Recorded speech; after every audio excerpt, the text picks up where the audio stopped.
Good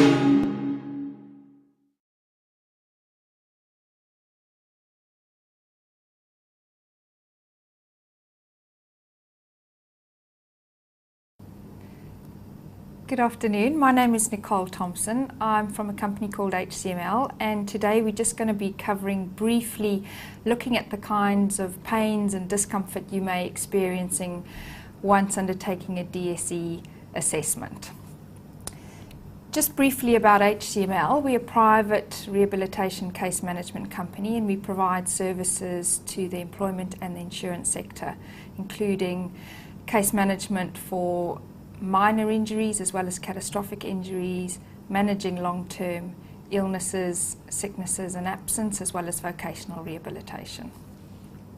So the objectives of today is just to increase your awareness and understanding of the type of typical DSE injuries and related symptoms, what causes the discomfort and pain, so try and just have an understanding of why you're feeling the soreness, acheness and pains, what you can do, so some self-management tips and guidelines, and ultimately what you can do if it all goes wrong. What are the next steps?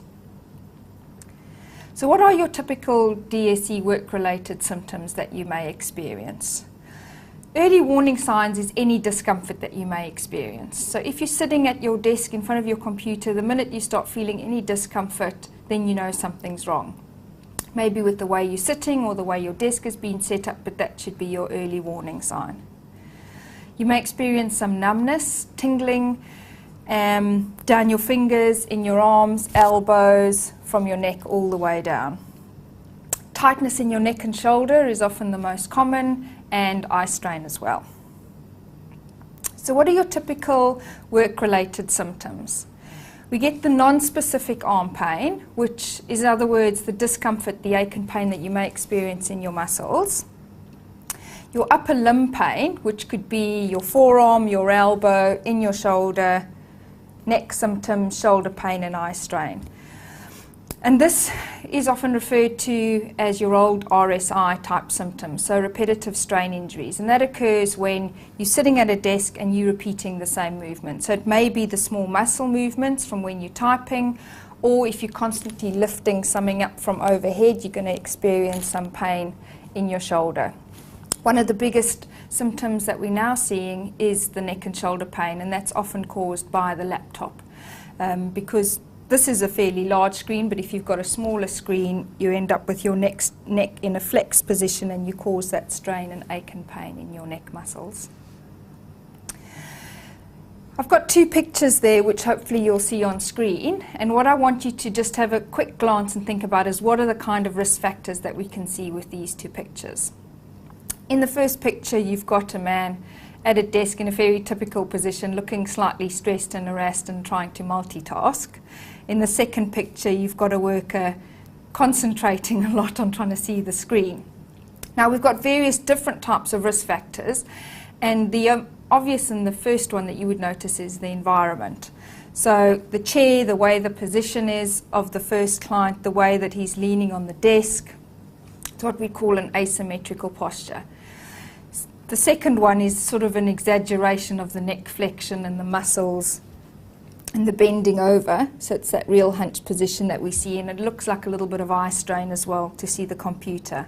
But I think the biggest and the most important factor that I'd want you to notice in the first picture is that the man looks fairly stressed, and this is often the risk factor that we miss when we're doing assessments, and also the cause of what is the risk factor causing these injuries.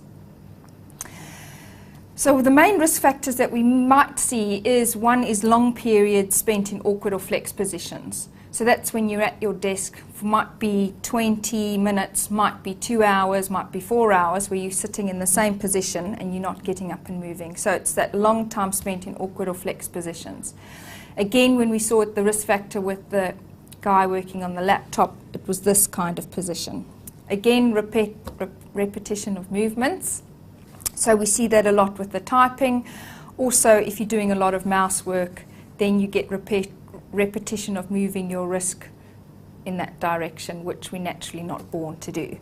But the most important one is the suppressed feelings of pressure or frustration. And I think that's where the evidence is saying that it's not just the physical environment that could be the cause of someone experiencing neck, shoulder pains, upper arm disorder. And it may be that it's external factors. So it might be the environment or the behavior or even the organization.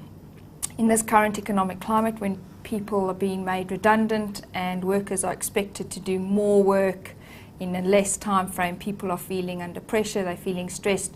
And we all know when you're feeling a bit stressed and tired, you're often feeling it in your neck muscles. So you come to work, and even though work might not be the causing factor, work sees the effects, and we might end up blaming the work environment for that.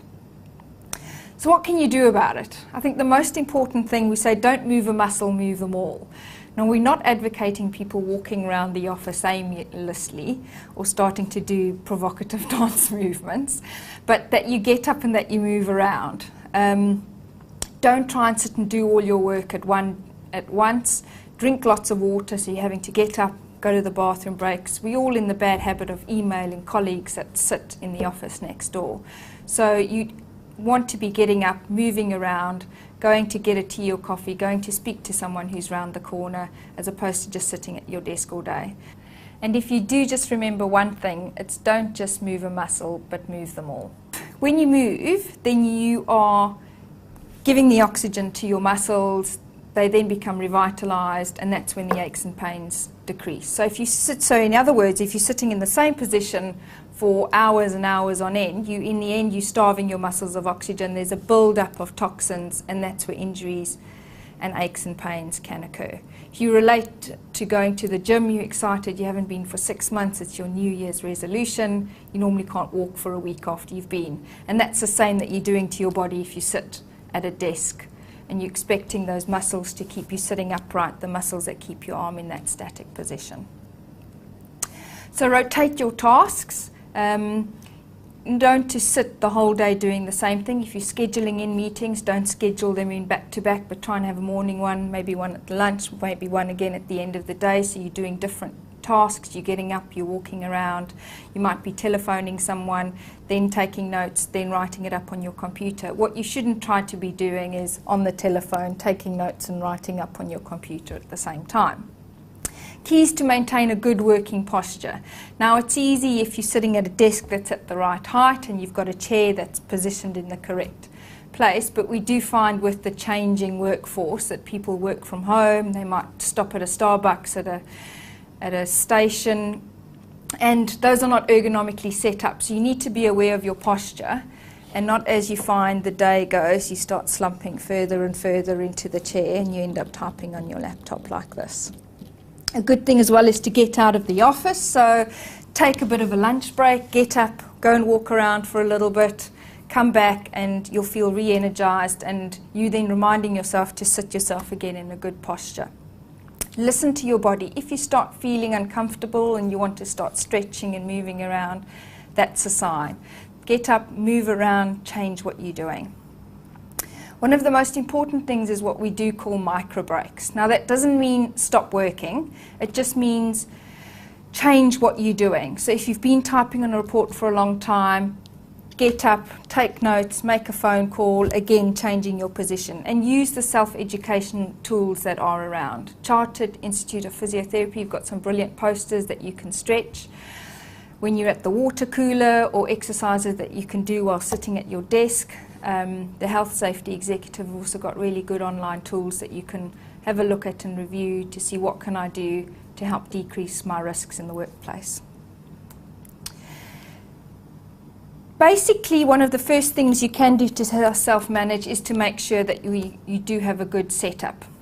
With the two pictures that I've referred to, the one of the skeleton is what we do often end up looking like, especially if you're spending the whole day, 7 to 8 hours a day working at the computer. By the end of it, you've got extremely flexed neck position, and that's when you start feeling the aches and strains.